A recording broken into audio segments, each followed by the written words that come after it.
अस्सलामु अलैकुम वरहमतुल्लाहि वबरकातुहू। संडे कमेंट बॉक्स के एक नए एपिसोड के साथ मैं आप लोगों का भाई AM कासमी आप लोगों की खिदमत में हाज़िर हूँ। मुझे उम्मीद है कि आप लोग खैर व आफ़ियत से होंगे और इस वक्त मैं उसी जगह पर हूँ जहाँ मस्जिद और बहुत सारी चीज़ें बननी हैं। अल्हम्दुलिल्लाह चार दीवारी का तो काम कंप्लीट हो गया है। आप लोगों से गुजारिश है जितना हो सके फ़िलहाल मस्जिद और स्कूल की तामीर यहाँ होनी है और ओल्ड एज हाउस, तो जितना हो सके ताउन आप लोग कर सकते हैं। और बहुत सारे लोगों ने कहा था कि ऑनलाइन कुरान मजीद पढ़ना है, ऑनलाइन कुरान मजीद सीखना है और एक बहुत अच्छा मौका मैंने आप लोगों के लिए रखा हुआ है, वो ये कि जो गर्ल्स पढ़ाने के लिए हमारे पास अल्हम्दुलिल्लाह फ़ीमेल टीचर हैं, जो बॉयज़ हैं उनको पढ़ाने के लिए मेल टीचर हैं। और आप लोग पूछ रहे थे फ़ीस कितनी है, तो मैं आप लोगों को बता दूं कि एक क्लास में यानी एक साथ दो बच्चे अगर पढ़ते हैं तो 500 रुपये फ़ीस है। और अगर आप सिंगल पढ़ना चाहते हैं यानी सिर्फ आप ये चाहते हैं कि टीचर का फ़ोकस आप पर रहे, बस आप हो और टीचर हो, तो 1000 रुपये इस ऑनलाइन कुरान मजीद क्लासेस की फ़ीस है। तो अगर आप ज्वाइन करना चाहते हैं तो 7417810799 पर आप अपना नाम, अपने शहर का नाम और अपना मोबाइल नंबर मैसेज कर सकते हैं। आप लोगों की क्लासेस शुरू हो जाएंगी। वैसे ये बहुत ज़रूरी चीज़ भी है ना। इसमें ये नहीं देखें आप लोग के 500 रुपये लिए जा रहे हैं, 1000 रुपये लिए जा रहे हैं। मैं समझता हूँ कि हम लोगों का जो महीने का रिचार्ज होता है मोबाइल का, वो भी 200-300 रुपये का होता है और बहुत सारे ख़र्चे हैं जो हज़ारों में हमारे जाते हैं। इसीलिए ये 500 रुपये जो हैं वो इसलिए लिए जा रहे हैं ताकि पढ़ने वाले को फ़िक्र रहे। ज़ाहिर है पढ़ाने वाला अपना टाइम देगा, पढ़ाने वाली जो टीचर होंगी वो अपना टाइम देंगी, तो इससे क्या होता है एक ज़िम्मेदारी रहती है पढ़ाने वाले के ऊपर भी और पढ़ने वाले के ऊपर भी। और फिर ये अमाउंट जो है ज़ाहिर सी बात है जब आदमी को अपना टाइम देगा तो उसकी ज़रूरतें पूरी होनी है और इसमें से इंशाअल्लाह कुछ ना कुछ अमाउंट अल्लाह की राह में ख़र्च भी किया जाएगा। तो अपना एडमिशन ज़रूर कराइए।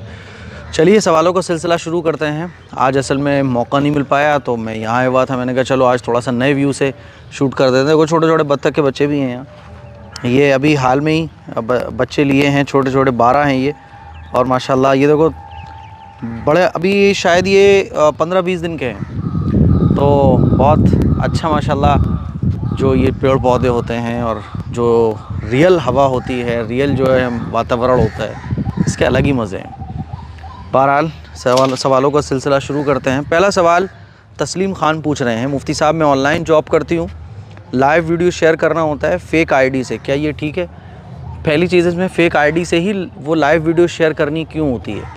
तो फ़ेक आईडी का मतलब ये कि कहीं ना कहीं ये इसमें जो है ना गलत इंटेंशन है या गलत सोच है, क्योंकि ज़ाहिर है फ़ेक आईडी से शेयर करने की कोई चीज़ तब ज़रूरत पड़ती है जब गवर्नमेंट हमें एक आईडी से इतनी सारी चीज़ें शेयर करने की इजाज़त नहीं देती है। तो फ़ेक आईडी जहाँ इस्तेमाल हो रही है या फ़ेक नाम इस्तेमाल हो रहा है और वो कानूनी एतबार से गलत है, तो ऐसे काम हमें नहीं करना चाहिए जहाँ हमें फ़ेक चीज़ों का सहारा लेना पड़े, ठीक है।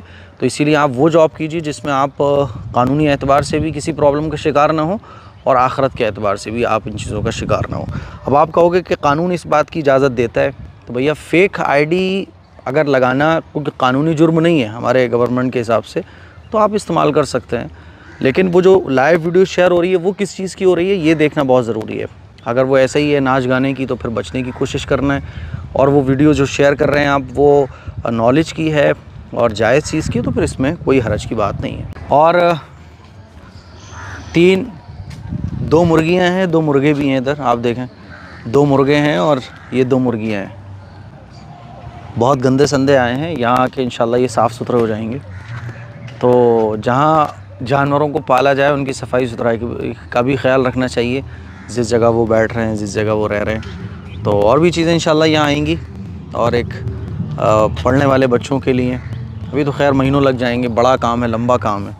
चलिए साहब अगला सवाल पूछते हैं। सिमरन बेग अगला सवाल पूछ रही हैं, क्या औरतें कब्रिस्तान में जा सकती हैं? तो औरतें कब्रिस्तान जा सकती हैं, लेकिन नॉर्मल क्या है कि आदत नहीं बनाना चाहिए। कब्रिस्तान हम क्यों जाते हैं? कब्रिस्तान जाने का मतलब होता है कि ईसाले सवाब, तो वो ईसाले सवाब तो आप घर बैठ के भी कर सकती हो। तो नॉर्मल क्या होता है कि औरतों को कब्रिस्तान नहीं जाना चाहिए। कब्रिस्तान जाके आप क्या ईसाले सवाब करने, वो आप घर बैठ के कर लो।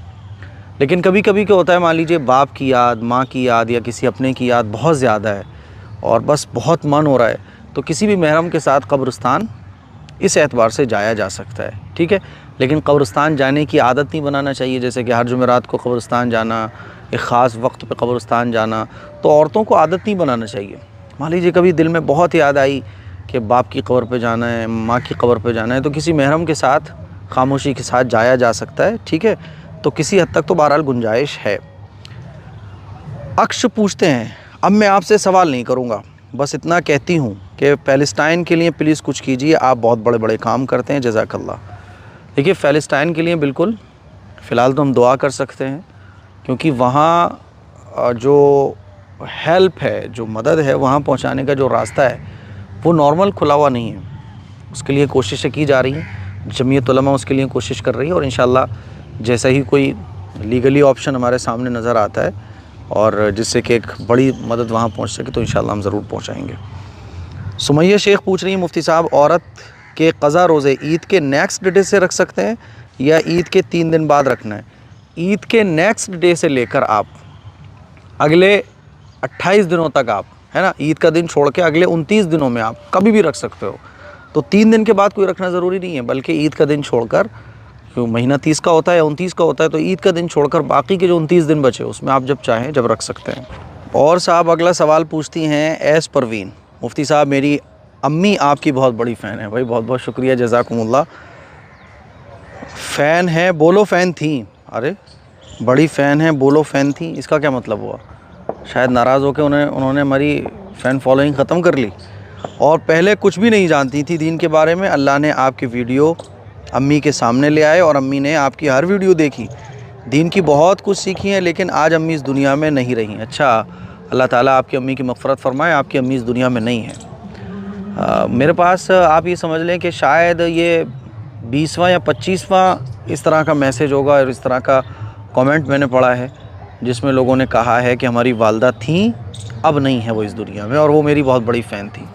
तो मैं ऐसे सभी लोगों के लिए, सभी लोगों के वालिदैन के लिए जो इस दुनिया से जा चुके हैं और जो इस वक्त मौजूद हैं, मग़फ़िरत की दुआ करता हूँ। अल्लाह ताला सबकी मग़फ़िरत फ़रमाए, जो जा चुके हैं उनकी भी और जो इस वक्त हयात हैं उनकी भी। 8 रोज़ा जुमे के दिन मिट्टी पाई और अल्लाह को प्यारी हो गई। भाई रमज़ान में जुमे के दिन अल्लाह ताला तो वैसे ही उनको माफ़ करना चाहता है, तभी तो इतनी फ़जीलत वाले दिन और इतने फ़जीलत वाले महीने में और इतने फ़जीलत वाले टाइम में उनको अपने पास बुलाया है। अब्बू भी 18 साल पहले छोड़ के चले गए हमें, अम्मी के पास हम सब रहते थे, पर अम्मी भी नहीं रहीं। 2 भाई हैं बड़े, मैं छोटी हूँ, हमारे लिए दुआ करें। बिल्कुल मैं दुआ करूँगा, अल्लाह ताला अम्मी का, बहरहाल अम्मी की जो जगह है वो तो कोई नहीं ले सकता, हमेशा अम्मी अब्बू की कमी रहती है और बड़ा इन चीज़ों से डर भी लगता है, लेकिन बहरहाल इस दुनिया से सबको जाना है और ये एक सफ़र है, इंशाअल्लाह आखिरत में मुलाकात हो जाएगी, तो टेंशन लेने की ज़रूरत ही नहीं है आपको। अमीन पूछते हैं, मैं आपको 5 साल से देख रही हूँ, माशाअल्लाह आपकी वीडियोस से मुझे बहुत कुछ सीखने को मिला है, अल्लाह आपको सेहत दे, खुश रखे। मेरा सवाल है कि मेरी बेटी को कुरान पढ़ना में बहुत मुश्किल होती है, मैं क्या करूँ? देखो बच्चे कुरान मजीद, ऐसा तो नहीं हो सकता कि कुरान मजीद कोई पढ़ना सीख रहा हो और वो सीखता चला जाए, उसे कोई प्रॉब्लम ना हो। कुरान मजीद जब आप पढ़ना सीखते हैं तो दिक्कत तो होगी, बच्चों को भी दिक्कत होगी। बच्चे कई टाइप्स के होते हैं, बाज़ बच्चे तो ऐसे होते हैं जो एक बार बताने पे फ़ौरन पढ़ने लगते हैं और सबक सुना देते हैं, बाज़ बच्चे ऐसे होते हैं जो 1 बार 2 बार 3 बार, तो इसमें कोई परेशानी की बात नहीं है, बच्चे को आप पढ़ने दीजिए। होता क्या है कि कभी कभी बाज़ बच्चों को टाइम लगता है, लेकिन बच्चे जो हैं कुरान मजीद पढ़ना सीखेंगे, ये मैं आपको गारंटी दे रहा हूँ। अगर पढ़ाने वाले अच्छे हैं और बच्चा मेहनत कर रहा है तो इसमें मायूस होने की ज़रूरत नहीं है। कुरान मजीद क्या, कोई भी चीज़ जब सीखते हैं तो परेशानी तो होती है, तो इसीलिए आप थोड़ी सी हिम्मत रखिए, बच्चे को मुस्तकिल पढ़ने भेजिए। हाँ, फ़र्क इतना है कि जो बच्चे 7 दिन में कर रहे हैं काम, हो सकता है कोई बच्चा 1 महीने में उतना सबक पार कर पाए, लेकिन बहरहाल बच्चा कुरान मजीद पढ़ लेगा। आप उसे रेगुलर बग़ैर नागा कराए उसको पढ़ने भेजिए कुरान मजीद, इंशाअल्लाह वो एक दिन पढ़ लेगा। अली भाई इस्लाम ये पूछते हैं, ईद के दिन फैमिली से ना मिलने से गुनाह होता है क्या? ईद के दिन तो यार सारे जलन हसद ख़त्म कर दो, मिलो ना यार सबसे क्या प्रॉब्लम है? तो जाहिर सी बात है, कोई ईद के दिन भी अगर अपनों से नहीं मिल रहा है तो मैं है थोड़ी बहुत, झुक जाओ यार, झुकने से कोई इज़्ज़त नहीं कम होती है। अल्लाह ताला झुकने वालों को और तवाज़ो रखने वालों को, हदीस में आता है ना, मन तवाज़अ लिल्लाहि रफ़अहु अल्लाहु लहू, कि जो शख्स अल्लाह ताला के लिए तवाज़ो इख्तियार करता है, अल्लाह ताला उसको इज़्ज़त और बुलंदी अता फ़रमाता है। तो ईद के दिन मिल लो सबसे, सारे गिले शिकवे दूर कर लो, कोई ख़त्म नहीं कर रहा है तो आप कर लो, ठीक है। हमारी फ़ैमिली के बीच झगड़े हो गए हैं, मैं चाहती हूँ सब नाराज़गी ख़त्म हो जाए और अल्लाह से भी दुआ करती हूँ। बिल्कुल दुआ करना चाहिए, अल्लाह से कोशिश भी करना चाहिए। क्वेश्चन नंबर 2, रमज़ान में कुरान मजीद मुकम्मल नहीं हुआ तो वहीं से आगे रमज़ान के बाद पढ़ सकते हैं? जी बिल्कुल पढ़ सकते हैं। रमज़ान में कुरान मजीद आपका अधूरा रह गया तो जहाँ तक आपने पढ़ा है उससे आगे रमज़ान के बाद पढ़ सकते हैं। ईद के दिन मेरी छोटी अम्मी का इंतकाल हो गया, इन्ना लिल्लाहि व इन्ना इलैहि राजिऊन। अल्लाह ताला आपकी अम्मी की मग़फ़िरत फ़रमाए, है ना। मज़हर नसीम कह रहे हैं ईद 11 तारीख को थी तो शव्वाल के रोज़े कब तक रख सकते हैं? ईद 11 तारीख को थी तो आप ईद का दिन छोड़कर बाकी अगले 29 दिन जो आ रहे हैं उसमें शव्वाल के रोज़े रख सकते हैं। मासूफ़ कह रहे हैं आजकल ऑनलाइन जुआ बहुत आम हो गया है, रमज़ान में भी मुसलमान जुआ खेल रहे थे और अब भी खेल रहे हैं, इससे बचने के बारे में बताएं। भाई जुए के अंदर जो है ना शैतानियत है। जुआ खेलने वाला अल्लाह की रहमत से दूर हो जाता है। जुए से कमाई हुई आमदनी में बेबरकती है, बीमारियां हैं, मुसीबतें हैं, बेचैनी है ना, डिप्रेशन है, टेंशन है, प्रॉब्लम ही प्रॉब्लम है। ऐसे समझ लो जितनी भी बड़ी बड़ी प्रॉब्लम्स है जुआ उन प्रॉब्लम्स का भंडारा है और जुए से होने वाली आमदनी उन प्रॉब्लम्स का भंडारा है। इसीलिए इन चीज़ों से बचिए, दुनिया भी बर्बाद होगी और आखिरत भी बर्बाद होगी। ज़ुबैर आलम कह रहे हैं अव्वाबीन की नमाज़ घर पे आकर पढ़ी जा सकती है मुफ्ती साहब? जी, अव्वाबीन की जो नमाज़ है, मान लीजिए आपने मगरिब की नमाज़ मस्जिद में पढ़ी और मगरिब की नमाज़ मस्जिद में पढ़ने के बाद आप अपने घर वापस आए और घर पे आके आप अव्वाबीन की नमाज़ पढ़ें तो ये भी नमाज़ आपकी हो जाएगी। मस्जिद में पढ़ना कोई ज़रूरी नहीं है। हाँ, इसका ख्याल रखा जाए, ऐसा ना हो कि मगरिब की नमाज़ आपने मस्जिद में पढ़ी और मगरिब की नमाज़ मस्जिद में पढ़ने के बाद आप गप्पे लड़ाई और कोई गुनाह के काम या फ़िजूल काम आपने किए और फिर उसके बाद अव्वाबीन आके पढ़ेंगे तो सवाब कम हो जाएगा। क्योंकि हदीस में पता चलता है कि मगरिब की नमाज़ पढ़ने के बाद जो अव्वाबीन की नमाज़ पढ़े और कोई फ़िजूल काम ना करे, इसीलिए आप मगरिब की नमाज़ पढ़ के फ़ौरन घर को जाएँ और घर आके फ़ौरन जो है अव्वाबीन की नमाज़ पढ़ें। असल में प्रॉब्लम क्या है कि हम लोगों के घर जो है ना आजकल घर में दाखिल हो तो कोई ना कोई परेशानी, कोई ना कोई काम, बच्चे, ये वो, तो ज़हनी सुकून नहीं मिलता है ना। तो उसके लिए क्या है कि लोग मस्जिदों में ही नफल नमाज़ पढ़ लेते हैं, वरना हकीकत ये है कि नफल नमाज और नफल इबादत घर में ही करना चाहिए। हदीस से पता चलता है कि अपने घरों को कब्रिस्तान ना बनाओ। तो कब्रिस्तान ना बनाने का मतलब यही है कि ऐसा ना हो कि आप अपने घर में कोई इबादत ही ना करो, तो बिल्कुल घर पे पढ़ना चाहिए। ताजुद्दीन कह रहे हैं मुफ्ती साहब आप औरतों की नमाज़ को डिटेल्स प्रैक्टिकल तरीक़ा अपलोड करें। मैं इंशाल्लाह एक वीडियो प्रैक्टिकली ख़वातीन नमाज़ कैसे पढ़ें इस पर बनाऊँगा।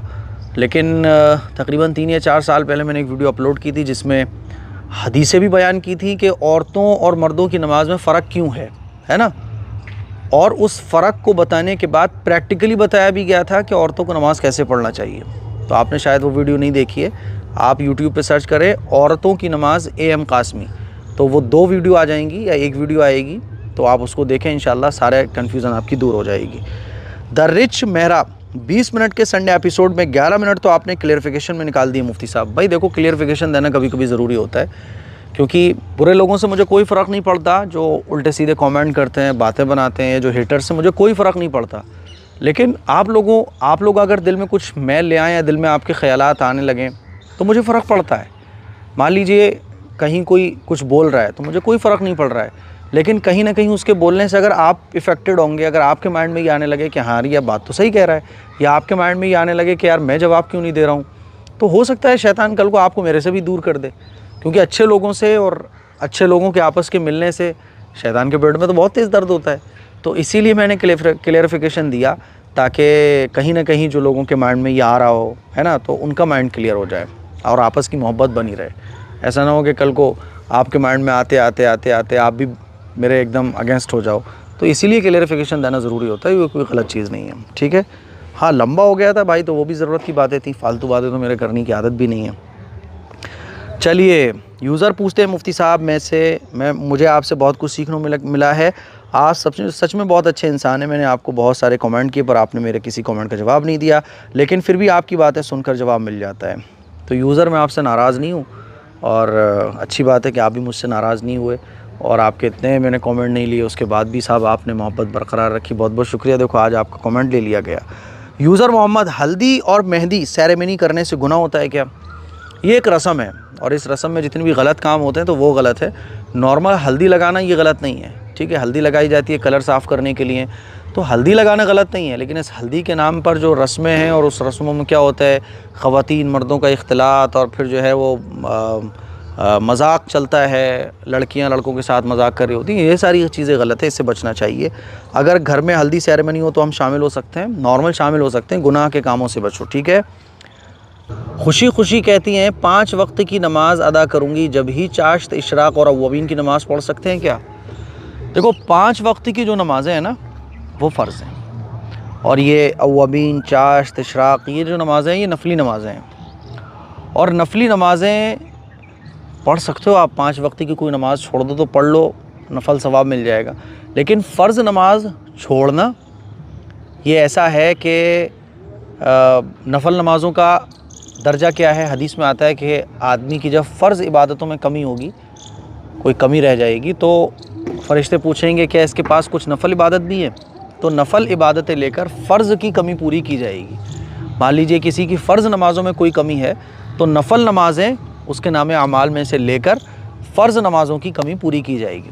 अब किसी के पास फ़र्ज़ नमाज़ें है ही नहीं तो कमी कहाँ से पूरी की जाएगी, क्योंकि फ़र्ज़ जो नमाज़ है ना वो असल है, नफल नमाज़ें असल नहीं है, बल्कि फ़र्ज़ इबादत के अंदर जो कमियाँ रह जाती हैं उसको पूरा करने के लिए नफल नमाज़ें हैं, अल्लाह का और ज़्यादा क़ुर्ब हासिल करने के लिए नफल नमाज़ें हैं। अब कोई आदमी फ़र्ज़ नमाज़ें छोड़ता है और नफल नमाज़ें पढ़ता है तो अल्लाह उससे खुश थोड़ी है, क्योंकि वो जो असल नमाज़ें हैं उनको छोड़ रहा है और जो असल नमाज़ें नहीं हो उनको पढ़ रहा है। तो नमाज़ें तो हो जाएंगी, लेकिन 5 वक्त की नमाज़ अदा करना ये सबसे पहले ज़रूरी फ़र्ज़ है, ये अल्लाह का हक़ है हमारे ऊपर, 5 वक्त की नमाज़ें पढ़ना।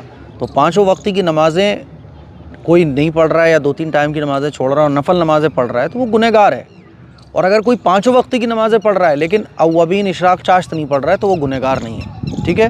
और जाहिर सी बात है जो गुनहगार आदमी वो जहन्नम में जाएगा। तो कोई अगर फ़र्ज़ नमाज़ें छोड़कर सिर्फ नफल नमाज़ें पढ़ रहा है तो वो तो वैसे ही गुनहगार है, जहन्नम में जाएगा, क्योंकि वो फ़र्ज़ नमाज़ों को पूरा नहीं कर रहा है। तो नफल नमाज़ों को हम सेकंड लेवल पर रखें, सबसे पहली जो हमारी फ़िक्र होना चाहिए वो फ़र्ज़ नमाज़ों को पूरी करने की होना चाहिए। तो 5 वक्त की नमाज़ों की आप सबसे पहले फ़िक्र कीजिए, उसके बाद नफल नमाज़ें पढ़ें।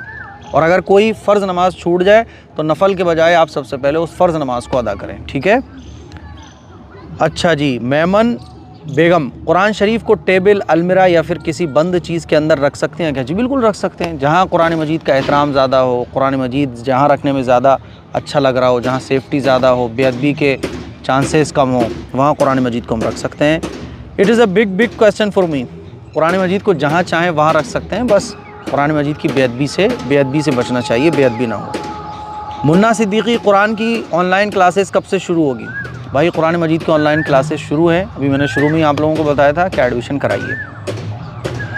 अल्लाह ने मुझे उजाड़ दिया है, यूज़र पूछते हैं अल्लाह ने मुझे उजाड़ दिया है, मुझे डिप्रेशन है, मैंने तहज्जुद पढ़ी, रोज़ पढ़ी, पर हमारे घर में सुकून नहीं है, रोटी रोज़ी से परेशान रहते हैं, अल्लाह कोई भी काम नहीं होने देते हैं। भाई ये तो बड़े मायूस नज़र आ रहे हैं अल्लाह ताला से। अल्लाह ताला की रहमत से मायूस नहीं होना चाहिए।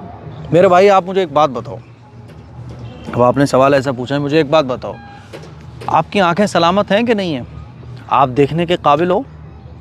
ये जो आंखें आपकी सलामत हैं ये अल्लाह की कितनी बड़ी नेमत है। उनसे पूछो जिनके पास आंखें नहीं हैं। आपके हाथ सलामत है, आप हाथ को सही इस्तेमाल कर सकते हो, हाथों के अंदर ताकत है। उनसे पूछो जिनके पास हाथ नहीं है। आपकी ये सांसें आ रही हैं, उनसे जाकर पूछो जो एक एक सांस के लिए लड़ रहे हैं, उनके ऑक्सीजन लगा हुआ है, उनको जो है ना आईसीयू में रखा गया है, उनसे पूछो कि सांसों की कीमत कितनी है। आपकी सेहत सलामत है, उनसे पूछो जो लोग बीमार हैं, जो लोग अस्पतालों में भर्ती हैं, उनसे पूछो कि सेहत कितनी कीमती है। ये आपकी सांसों का चलना, ये आपकी आंखों का सलामत रहना, हाथों पैरों का सलामत रहना, बॉडी का अच्छे से काम करना, आपको नहीं लगता कि अल्लाह ताला आपसे खुश है? उनसे पूछो जिनके पास आंखें नहीं हैं, जिनके पास हाथ नहीं है, जिनके पास पाँव नहीं है, जिनके पास एक वक्त की रोटी की बिला लें। आपको अगर अल्लाह ताला 2 वक्त की रोटी ठीक से दे रहा है, उनसे पूछो जिनके पास एक वक्त की रोटी के भी पैसे नहीं हैं। और अगर अल्लाह ताला आपको एक वक्त की रोटी दे रहा है ना, तो उनसे पूछो जो फाके कर रहे हैं। प्रॉब्लम ये है कि हम लोग अपने से ऊपर वाले को देखते हैं, तो अल्लाह के तो बहुत बड़े एहसान है आपके ऊपर। अल्लाह आपको तो शुक्रगुजार होना चाहिए अल्लाह का। अब आप जब देखो ही नेगेटिव, सोचो ही नेगेटिव अल्लाह के बारे में, तो आपको नेगेटिव नज़र आएगा। आप दुनिया के सबसे खुशकिस्मत इंसान हो। इसीलिए अल्लाह के नबी ने इरशाद फरमाया कि दीन के मामले में हमेशा अपने से ऊपर वाले को देखना चाहिए और दुनिया के मामले में हमेशा से अपने नीचे वाले को देखना चाहिए, तो आदमी सुकून में रहेगा, खुश रहेगा। अगर आपको आपके पास साइकिल है तो उनको देखो जिनके पास साइकिल नहीं है। आपके पास बाइक है तो उनको देखो जिनके पास बाइक नहीं है। जब आप आपका अपने ऊपर वाले को देखो दुनिया के एतबार से, तो जाहिर सी बात है आप गमगीन रहोगे, परेशानी में रहोगे। इसीलिए अल्लाह ने कुरान मजीद में इरशाद फरमाया कि अल्लाह की रहमत से मायूस ना हो। कुछ चीज़ें आपको अगर नहीं मिल रही हैं तो अल्लाह की इसमें कुछ हिकमत होगी। जैसे एक माँ की मोहब्बत बच्चा नहीं समझता, इसी तरह से अल्लाह के फ़ैसले हम उनको नहीं समझ पाते और टेंशन में आ जाते हैं। इसलिए टेंशन नहीं, मुझे उम्मीद है कि मेरी ये चंद बातें आपको बहुत अच्छे से समझ आई होंगी। तो वही आज के हमारे सवालात थे। और देखो बच्चे कैसी धूप में जो है ना माशाल्लाह ज़बरदस्त तरीके से खा पी रहे हैं, बच्चों के मज़े हैं, देखिए आप। और ये सूरज शाम का टाइम है, बहुत ज़बरदस्त। गांव देहात की लाइफ भी बड़े मज़े की है, एकदम ठंडी हवा है ना, सूरज और पेड़ पौधे, हरियाली, अलग ही व्यू। यहाँ मोर भी बहुत आते हैं, अलग ही व्यू है एकदम। यहाँ मोर भी बहुत आते हैं और इंशाल्लाह दाना वाना डाला जाएगा तो मोर का भी मैं दिखाऊंगा आपको, मोर जब आएंगे। चार दीवारी हो गई है, बच्चों के भी बड़े मज़े हैं, वहाँ खाते रहते हैं और जैसे ही मन करता है कूदने का तो ये उनका स्विमिंग पूल है, यहाँ से वो फटाक से अपने स्विमिंग पूल में कूद जाते हैं और फिर नहा धो के फिर बाहर निकले, फिर खा पी लिया। मुझे उम्मीद है कि आप लोगों को आज का संडे एपिसोड बहुत पसंद आया होगा। दुआओं की गुजारिश है इस क्लिप को शेयर करें, दूसरों तक पहुँचाएँ। अस्सलाम वालेकुम व रहमतुल्लाह।